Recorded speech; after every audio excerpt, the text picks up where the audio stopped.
J'ai entendu tout à l'heure, je crois que c'était une boutade, parler de police de droite, comme s'il n'y avait jamais eu une police de gauche. C'est un non-sens. Hein. La police, elle ne peut pas être de gauche, puisqu'elle est au service du pouvoir, et essentiellement, quand elle va de droite, elle a les coudées encore plus franches. L'autre aspect, c'est la police dont on nous dit qu'elle est républicaine. La police de la République n'a jamais été républicaine. Je crois que c'est un postulat de base et il faudra prouver le contraire pour montrer à quel point nos policiers seraient humanistes. Il y a, je vois parmi nous un certain nombre de personnes qui sont aussi blanches que moi, on n'est pas en majorité. Et je dis ça parce que je me suis toujours senti, depuis la guerre, et singulièrement ces 20 dernières années, héritier de mes parents étrangers, et je suis étranger par héritage. Donc je comprends très bien ce qui se passe, comment ça se passe, pourquoi il y a ce type de discrimination, pourquoi il y a cette chasse à l'homme, pourquoi il y a cette chasse aux jeunes, pourquoi dans le regard des policiers, la guerre d'Algérie ne s'est jamais terminée en France après 1962.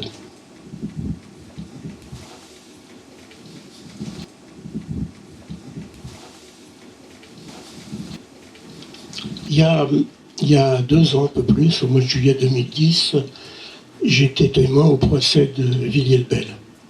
J'avais été cité comme témoin par la défense, et lorsque j'arrive à la barre, le président, c'était une présidente, me demande à quel titre je suis là, est-ce que j'ai été témoin, est-ce que je suis parent des victimes, non, et vous, qu'est-ce que vous voulez nous dire? Eh bien voilà, j'aimerais parler de la délation, et pire encore, de la délation avec prime à la clé.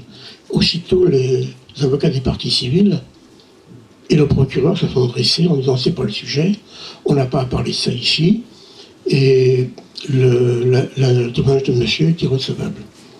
Alors les témoins de la défense se sont levés, on dit s'il n'a pas la parole, nous partons. Donc on m'a donné la parole. Alors j'ai parlé de cette incitation, excusez-moi, de cette incitation à la délation qui s'était manifestée pendant les mois qui avaient précédé ce procès, où la police voulait trouver des témoins à tout prix, témoignant sous X, et je faisais remarquer que ce tract qui avait été distribué dans les quartiers pour inciter à la délation, on les avait retrouvés majoritairement dans les poubelles de la ville de Villiers-le-Bel. Et à partir de là, j'ai été agressé par les avocats des policiers et par le procureur, où je faisais finalement office d'accusé à la barre, parce que je venais défendre les jeunes des banlieues qui, à leurs yeux, ne faisaient pas partie de ma famille. Le procureur m'a demandé à quel titre je pouvais me prétendre historien, à quel titre je pouvais parler de, comment dire, défendre une certaine morale de la société, alors que j'avais aucun titre pour ça. Il a fallu que je rappelle à ce monsieur qu'apparemment, il avait dû regarder Wikipédia pour savoir qui j'étais et de quoi je parlais.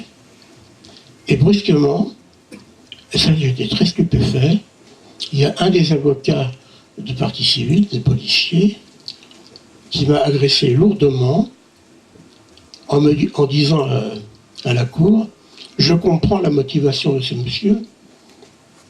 Il a eu des rapports douloureux avec la police au temps de Vichy, puisqu'il a été rappelé par la police française le 16 juillet 1942. Donc, s'il intervient ici pour défendre des soi-disant victimes de la police, c'est parce qu'il a du ressentiment qu'il fera jaillir sur d'autres maintenant. Ça a été tout à fait insupportable et je me suis empoigné avec ce type, ça a duré au moins 20 minutes, jusqu'au moment où la présidente m'a fait signe de me congédier en disant qu'on les en avait assez entendus comme ça.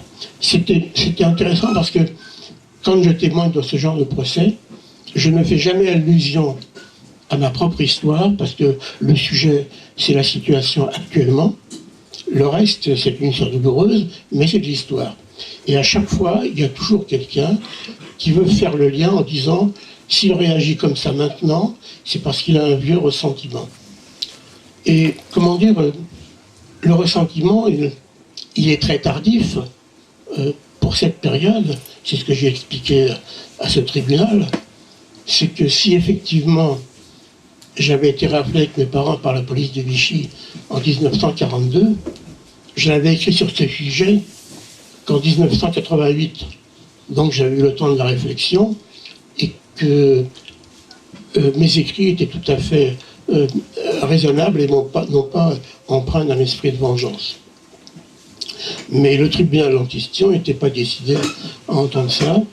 Ils ne pouvaient pas comprendre, dans leur esprit étroit, qu'un monsieur bien blanc, aussi bien de peau que de cheveux, pouvait venir là se compromettre avec des jeunes des banlieues qui étaient considérés comme de la racaille au temps de Sarkozy. C'est indirectement le sujet de mon bouquin, mais j'ai commencé à m'intéresser aux exploits de la police nécessairement en 1961 avec le massacre des Algériens de Paris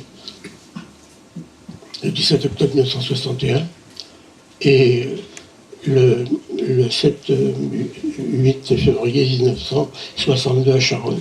Et depuis, je n'ai jamais cessé de m'intéresser aux activités d'une police qui, d'un régime à l'autre, soit sous la gauche, soit sous la droite, a toujours des comportements identiques. C'est constant. Même malgré l'arrivée de la gauche au pouvoir au mois de mai dernier, il y a eu l'application de fait du discours de Sarkozy du 30 juillet 2010 à Grenoble, où il demandait à Hortefeux puis à Guéant d'évacuer le maximum de camps de Roms en France. Et ça a été appliqué assez lourdement depuis le mois de juillet de cette année par un fils d'immigré. Malheureusement, les fils d'immigrés se distinguent beaucoup en France actuellement, c'est Manuel Valls. Et l'autre fils d'immigré étant Sarkozy, et j'ai écrit quelque part que c'est épouvantable de constater à quel point les fils d'immigrés ministres de l'Intérieur deviennent français à l'excès. Donc, revenons un peu rapidement en arrière. Je n'ai cessé de m'intéresser de très près aux exploits de la police, ce qui fait que, parce que vous avez au mur là-bas, c'est sur l'affaire Malik Oussekine, j'ai pratiquement depuis 1968, depuis mai 68, mis en fiche tous les exploits de la police. Ça représente un gros boulot, 30 000 fiches sur Bristol. Impossible de les saisir sur informatique maintenant. Et je n'ai pas cessé une journée de m'intéresser à cela, ce qui m'a conduit au-delà, à partir du meurtre de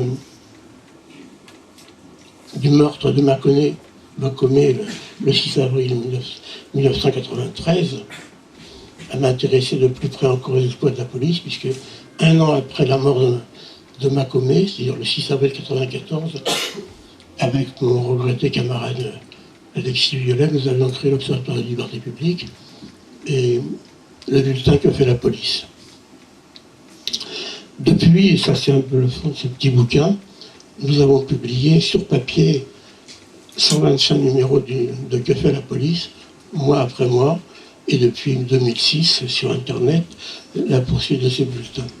Donc c'est pas un combat, c'est un mot détourné, je veux dire c'est une volonté d'essayer de faire comprendre à la population que sa police, c'est pas la police qui défend la veuve et l'orphelin, c'est la police qui traque essentiellement les sans-papiers, les précaires, les parias, ceux qui n'ont pas de défense. Et il y a un terrain de choix dans ce pays depuis la guerre d'Algérie pour s'intéresser à ces gens qu'on a fait venir de loin, pour les exclure ensuite quand on n'a plus besoin. Et il faut bien noter que depuis 1968, après les années où Marcellin et ses successeurs ont fait la chasse aux étudiants et aux lycéens, l'ennemi public numéro 1, avec la crise de 1974, crise du pétrole, est devenu l'immigré. Alors l'immigré, eh bien, j'en ai indirectement la charge morale, puisque je suis enfant d'immigrés, parce que je connais les difficultés qu'ont dû mes parents à essayer d'acquérir la nationalité française qu'on leur a toujours refusée, et qu'ils ont donné naissance à des enfants de la République, à des enfants de l'école laïque, je pense à ma sœur et à moi, qui n'avons retenu surtout comme leçon, non pas les trois couleurs et la Marseillaise, mais la Commune de Paris, mai-juin 36, la Libération et mai 68. Et comment dire, c'est très important d'essayer de se situer dans cette société pour montrer qu'il y a ici, dans ce pays, des citoyens qui sont inclassables dans le cadre rigide qu'on veut leur imposer.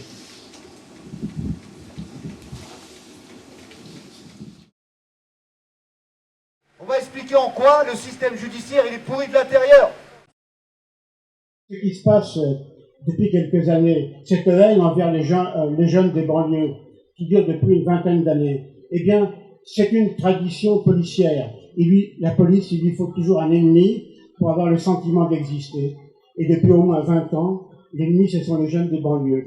Le procès qui se déroule depuis hier est tout à fait exemplaire à cet égard, et nous sommes face à une justice qui flatte le policier assassin et qui regarde avec mépris la famille, le père, la mère, la sœur de la victime et ses amis.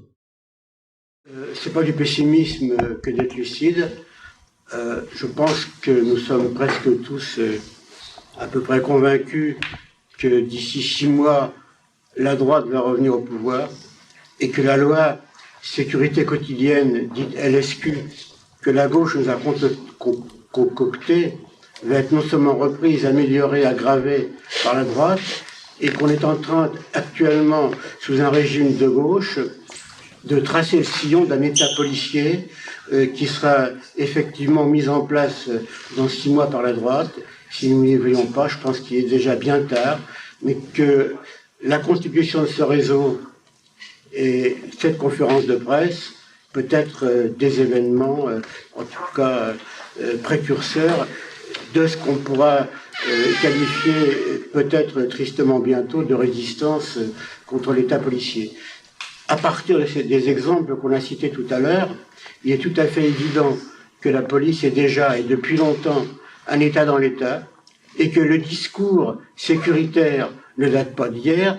Je voudrais rapidement rappeler, puisque nous parlions de 1991 avec les affaires Aïssa et Youssef, qu'en 1991, de la droite à la gauche de l'échiquier politique, en tout cas des politiques présents à l'Assemblée nationale, il y a eu le même discours qui montrait du doigt l'étranger, c'est-à-dire l'étranger venu du Sud, où on entendait tout à la fois Giscard d'Estaing, tout ça en 91, parler de l'invasion des étrangers, Poniatowski parlant de l'occupation de la France par les étrangers, Édith Cresson disant qu'il y avait des charters gratuits pour virer les étrangers, Chevènement déclarant qu'il fallait sélectionner les étrangers à leur entrée en France selon leur statut social et leur origine.